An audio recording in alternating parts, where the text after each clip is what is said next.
하나님의 진리가 역사할 때 마태복음 11장 25절 영적 관계와 영적 상태 구별하기. 영적 상태와 영적 관계는 다릅니다. 관계가 결단으로부터 오는 것이라면 상태는 점진적으로 발전하는 것입니다. 순종을 통해 영적 관계에 들어간 사람들은 점점 더 깊은 영적 상태로 들어갑니다. 하지만 순종의 점진적이라는 말은 해당되지 않습니다. 하나님은 우리를 죄에서 점차적으로 깨끗하게 하지 않으십니다. 빛 가운데 행하면 우리는 모든 죄로부터 깨끗하게 됩니다. 이것은 순종의 문제로서 순종하는 즉시 관계가 완벽하게 됩니다. 한순간이라도 순종에서 벗어나면 어둠과 죽음이 당장 역사하기 시작합니다. 순종은 결단입니다. 결단의 결과는 명확합니다. 순종하는 즉시 우리는 어둠에서 벗어나 주님을 따라갑니다. 반면 순종을 멈추는 순간 우리는 주님의 길에서 벗어나게 됩니다. 제자의 삶은 어떤 상태가 아니라 주님과의 관계를 뜻합니다. 점진적으로 따라간다는 말은 존재하지 않습니다. 단지 따를 것이냐 말 것이냐 하는 결단의 문제입니다. 순종의 깊은 의미. 하나님의 모든 계시는 우리의 순종에 의해 열릴 때까지 봉해져 있습니다. 당신은 철학이나 사고를 통해 그 계시들을 열 수 없습니다. 그러나 순종하는 즉시 성광이 들어옵니다. 순종하지 않고는 절대로 알 수 없던 일들을 순종할 때 깨닫게 됩니다. 순종은 지식의 문제가 아닙니다. 하나님의 진리는 노심초사한다고 역사하는 것이 아니라 그 안에 빠져들어갈 때 우리 안에서 역사합니다. 순종은 하나님 안에 흠뻑 빠져드는 것입니다. 순종하는 데는 시간이 걸리지 않습니다. 순종의 지점에 나아가기 위해서는 하나님 안에서 흠뻑 젖어 있는 시간이 수없이 필요합니다. 하나님의 놀라운 진리는 순종의 순간에 깨닫게 됩니다. 순종은 거창한 것만을 의미하지 않습니다. 지금 우리 앞에 놓인 아주 작은 것에서부터 순종하십시오. 김병삼 목사의 매일 만나 365, 오늘은 10월 10일 하나님의 진리가 역사할 때라는 제목으로 말씀을 함께 나누겠습니다. 첫 번째 주제, 영적 관계와 영적 상태 구별하기. 오늘 묵상의 주제는 늘 챔버스가 이야기하던 것과 어쩌면 배치되는 것처럼 느껴지는 그런 부분이기도 합니다. 챔버스는 우리의 영적 체험이 중요하지만 한 번의 경험으로 끝나서는 안 되는 것이며 지속적인 훈련의 과정이 필요하다고 말해왔습니다. 하지만 오늘 묵상에서는 영적 관계란 단계적으로 자라나지 않는다고 분명하게 말하고 있습니다. 여기에서 영적 상태라는 말과 영적 관계라는 말을 구별해서 이해해야 할 것 같습니다. 관계가 결단으로부터 오는 것이라면 상태는 점진적으로 발전하는 것으로 이해해야 합니다. 다시 말하면 순종을 통해 영적 관계에 들어간 사람은 점점 더 깊은 영적 상태로 들어가게 되는 것입니다. 다시 설명합니다. 순종을 통해 영적 관계에 들어간 사람들은 점점 더 깊은 영적 상태로 들어가게 된다는 말입니다. 하지만 순종에 점진적이라는 말은 해당하지 않습니다. 챔버스의 글을 옮겨보겠습니다. 하나님은 우리를 죄에서 점차적으로 깨끗하게 하지 않습니다. 빛 가운데 행하면 우리는 모든 죄로부터 깨끗하게 됩니다. 이것은 순종의 문제로서 순종하는 즉시 관계가 완벽하게 됩니다. 한순간이라도 순종에서 벗어나면 어둠과 죽음이 당장 역사하기 시작합니다. 늘 이야기했듯이 순종은 결단입니다. 결단의 결과는 명확합니다. 순종하는 즉시 우리는 어둠에서 벗어나 주님을 따라갑니다. 한편 순종을 멈추는 순간 우리는 주님의 길에서 벗어나게 됩니다. 순종이란 말의 독일어 단어는 nachfolge인데 제가 이 말을 참 좋아합니다. 제자도와 같은 의미를 가지고 있어요.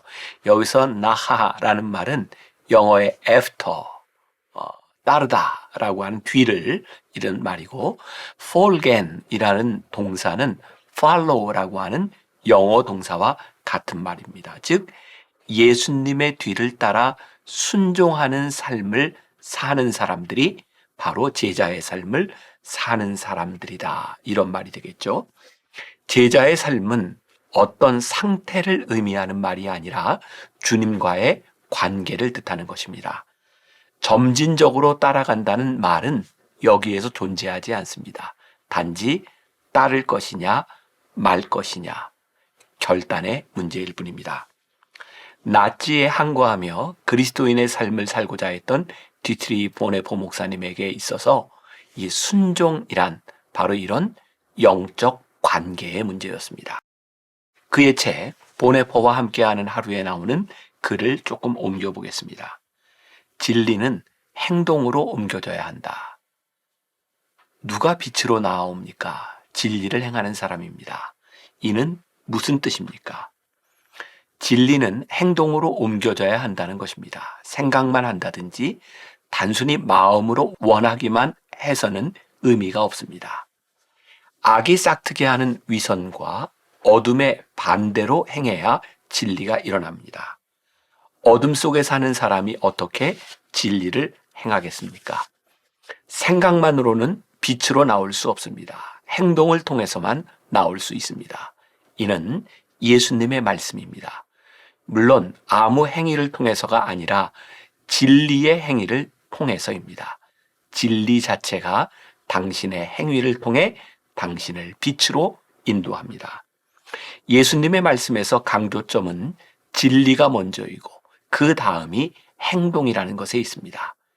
행위로 의롭게 된다라는 말이 옳지 않은 것처럼 생각으로 의롭게 된다라는 말도 옳지 않습니다.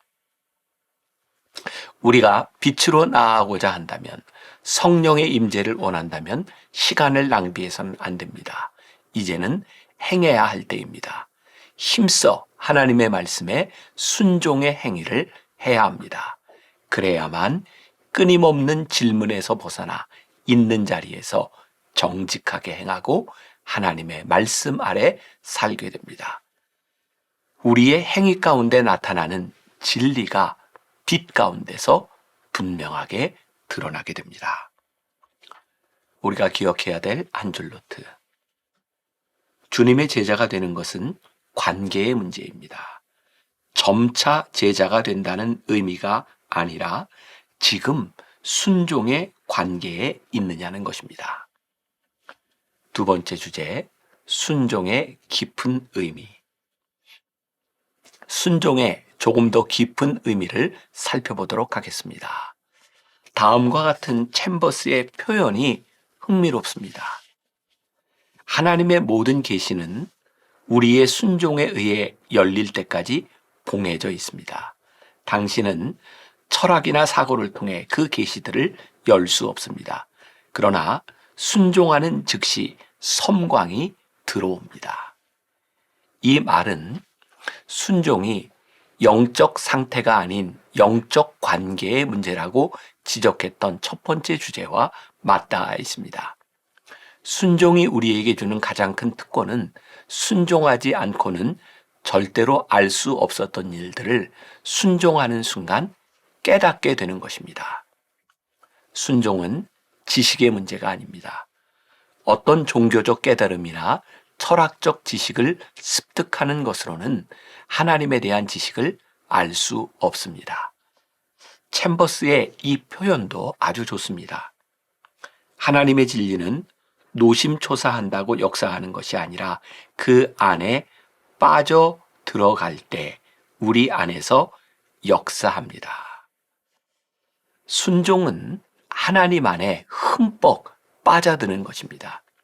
순종하는 데는 시간이 걸리지 않습니다. 하지만 순종의 지점에 나아가기 위해서는 하나님 안에서 흠뻑 젖어 있는 시간이 수없이 필요합니다. 이 부분이 좋아서 제가 다시 한번 읽어드립니다. 순종은 하나님 안에 흠뻑 빠져드는 것입니다. 순종하는 데는 시간이 걸리지 않습니다. 하지만 순종의 지점에 나아가기 위해서는 하나님 안에서 흠뻑 젖어 있는 시간이 필요합니다. 슬쩍 하나님을 경험하는 소위 시쳇말로 간보기로는 순종의 지점에 서지 못하게 될 것입니다. 이러한 경험은 우리 믿음의 선배들에게서도 고백됩니다. 어거스틴의 고백록에 나오는 유명한 말이 있죠. 나는 알므로 하나님을 믿으려 하였으나 믿음으로 하나님을 알게 되었다. 우리가 종종 착각하는 것 중에 하나가 이것입니다. 하나님에 대하여 알고 하나님의 뜻이 무엇인지 이해할 수 있다면 순종할 수 있다고 생각하는 것이죠. 하지만 많은 부분에서 하나님의 놀라운 진리는 순종의 순간에 깨닫게 됩니다. 우리는 종종 이런 말로 순종을 미루게 됩니다. 언젠가는 이해하게 되겠지. 그리고 이해하면 순종할 수 있겠지라고 말입니다. 그러나 지금 순종하지 않으면 소용이 없습니다. 순종이란 어떤 거창한 것만을 의미하지 않습니다. 지금 우리 앞에 놓인 아주 작은 것으로부터 시작하는 것입니다. 우리가 알고 이해하면 순종하겠다는 마음에는 스스로 지혜롭고 슬기롭다고 생각하는 교만이 자리 잡고 있음을 부인할 수 없습니다. 다음의 문장 챔버스의 이야기를 마음에 새기시기 바랍니다. 하나님께서는 당신이 이미 알고 있는 것들을 순종하기까지는 절대로 그분에 대한 더 깊은 진리를 보여주지 않으십니다. 우리가 기억해야 될 한 줄 노트. 순종은 깨닫고 이해할 때까지 기다리는 것이 아니라 지금 순종함을 통해 하나님이 어떤 분이신지를 명확하게 아는 것입니다. 이제 오늘 이런 질문을 가지고 하루를 지나봅시다. 하나님이 하시는 일에 대하여 답답한 것이 있습니까? 그렇다면 지금 순종의 문을 활짝 여시기 바랍니다. 하나님의 놀라운 뜻이 당신의 가슴 속으로 깊이 들어오게 될 것입니다. 기도하겠습니다. 오늘 말씀을 통해 영적 관계와 영적 상태를 구별하게 만드십니다. 하나님께 순종하는 것은 하나님과 올바른 관계 속으로 들어가는 것입니다. 그리고 하나님과 올바른 관계 속에서 우리의 신앙은 점차적으로 성장하게 되는 것임을 깨닫게 하셨습니다. 혹시 우리들의 마음에 불신, 우리들이 믿지 못하고 이해하지 못하는 것으로 인하여 순종을 미뤄두었다면 오늘 우리의 마음에 이런 믿음의 결단이 있기를 소원합니다. 주님, 우리가 순종하기 원합니다.